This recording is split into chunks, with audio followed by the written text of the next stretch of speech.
मगरबी अफगानिस्तान में तबाहकुन ज़लज़ले से जाँबहक अफराद की तादाद 2053 हो गई। 1240 अफराद जख्मी। आलमी इदारे सेहत के मुताबिक हरात के 12 देहात में 600 से जायद घर तबाह। मलबे का ढेर बनी इमारतों में दबे अफराद को निकालने के लिए रेस्क्यू ऑपरेशन जारी। गुज़श्ता रोज़ हेरात के शिमाल मगरब में 6.3 शिद्दत का ज़लज़ला रिकॉर्ड किया गया था। ज़लज़ले के बाद 8 ताकतवर आफ्टर शॉक्स आ चुके हैं।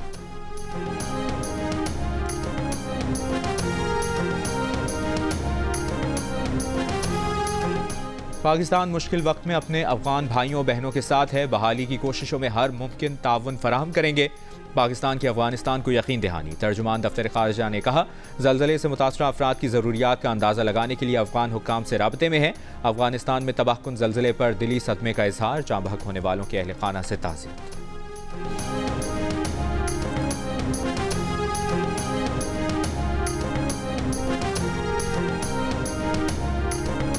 मुस्लिम लीग नून के सदर शहबाज शरीफ का अफगानिस्तान में ज़लज़ले से जानी नुकसानात पर इजहार अफसोस। जाँ बहक अफराद के अहल खाना से ताज़ियत।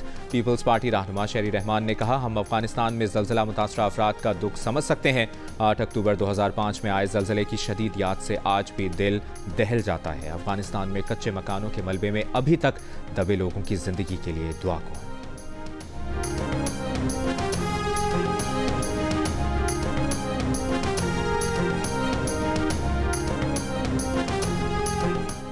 इसराइल का फ़लस्तीनियों को 12 घंटे में गज़ा खाली करने का अल्टीमेटम। इसराइली वज़ीर-ए-आज़म का गज़ा पर मुकम्मल कब्जा करने और हमास को ख़त्म करने की धमकी।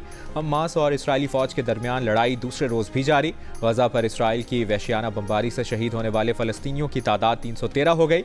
2000 से ज़ायद ज़ख्मी। हमास के ऑपरेशन अल-अक्सा फ्लड में सीनियर फौजी अफसर समेत 50 से ज़ायद फौजी, 30 पुलिस एहलकारों समेत 500 से ज़्यादा इसराइली मारे गए। इसराइल की ब्रिगेड कमांडर समेत 300 से ज़्यादा इसराइलियों की हलाकत की तस्दीक।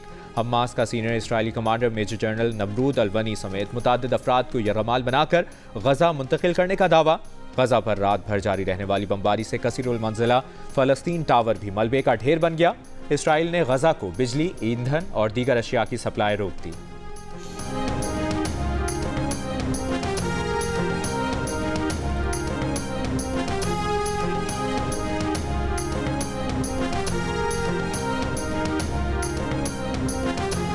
आलमी बिरादरी मुदाखलत करे, फ़लस्तीनियों के खिलाफ इसराइली जारियत रुकवाए। फ़लस्तीनी इलाकों से इसराइली कब्जा ख़त्म कराकर फ़लस्तीनी रियासत कायम की जाए।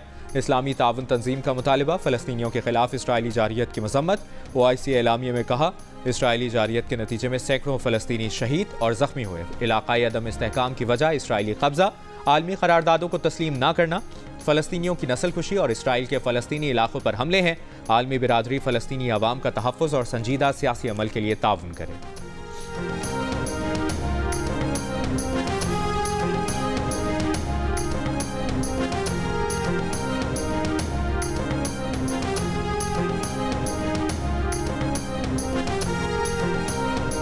पाकिस्तान फ़लस्तीनियों से इजहार यकजहती करता है। इसराइली क़ाबिज़ फ़ोर्स से मुतालबा है कि मज़ालिम फ़ौरी बंद किए जाएँ।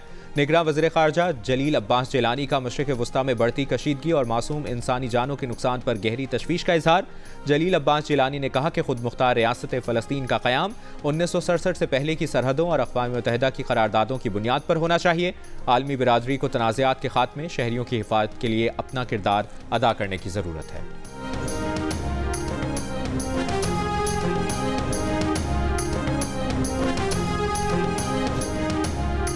आलमी बिरादरी हंगामी बुनियादों पर एक्शन ले, देरपा अमन के लिए रास्ता निकाले। चीन का मुतालबा। इसराइल फ़लस्तीन कशीदगी पर गहरी तशवीश का इजहार। आज़ाद फ़लस्तीनी रियासत के क़याम को तनाज़े का हल करार दिया। सऊदी अरब और मुत्तहिदा अरब अमारात का फ़रीक़ैन से तशद्दुद रोकने पर जोर। तर्जुमान ईरानी वज़ारत ख़ारजा ने कहा कि इसराइली मज़ालिम पर आलमी बिरादरी की खामोशी और बेअमली के बाद फ़लस्तीन के पास मुज़ाहमत के सिवा कोई रास्ता नहीं बचा।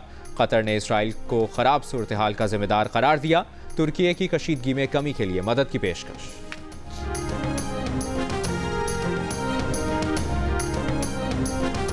अमरीकी सदर जो बाइडन का इसराइल की मुकम्मल हिमायत का ऐलान। कहा, इस मुश्किल वक्त में अमरीका इसराइल के साथ खड़ा रहेगा। इसराइल को फौजी, इंटेलिजेंस और सिफारती सतह की मुआवनत समेत जो मदद दरकार होगी वो फराहम की जाएगी। यूरोपीय कमीशन और नेटो इत्तेहाद की भी इसराइल पर हमास के हमलों की मजम्मत। इसराइल फ़लस्तीन कशीदगी पर अक़वाम मुत्तहिदा सलामती काउंसिल का इजलास आज होगा। सेक्रेटरी जनरल अक़वाम मुत्तहिदा की इसराइल पर हमास के हमलों की मजम्मत। कहा, कशीदगी में इजाफा रोकने के लिए तमाम सिफारती कोशिशें बरूए कार लाई जाएँ।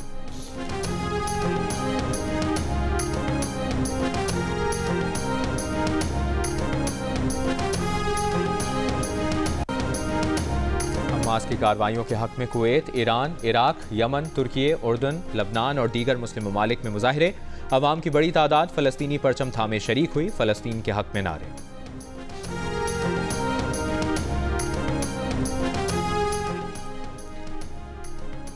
तारीख गवाह है कि नवाज शरीफ ने कभी इंतकाम नहीं लिया। हर बार नवाज शरीफ को जख्म लगे मगर उसने पाकिस्तान को लगे जख्म भरे हैं। नायब सदर मुस्लिम लीग नून हमजा शहबाज का बयान। कहा, चौथी बार नवाज शरीफ का वज़ीर आज़म बनना पाकिस्तान की मौशी तरक्की का चौथा मौका होगा।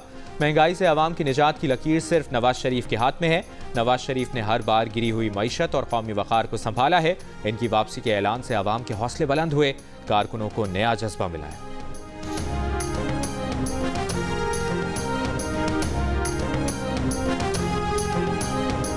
तैयारियां मुकम्मल हैं। सब नवाज शरीफ के इस्तकबाल के लिए तैयार हो जाएं। मुस्लिम लीग नून सिंध के रहनुमाओं की मटियारी में प्रेस कॉन्फ्रेंस। मोहम्मद जुबैर ने कहा कि नवाज शरीफ चौथी बार वज़ीर आज़म बनकर 5 साल पूरे करेंगे। मुल्क को बहरानों से निकालने का एजेंडा देंगे। निहाल हाशमी बोले, मुस्लिम लीग नून सिंध को करप्ट सियासी माफिया से निजात दिलाएगी।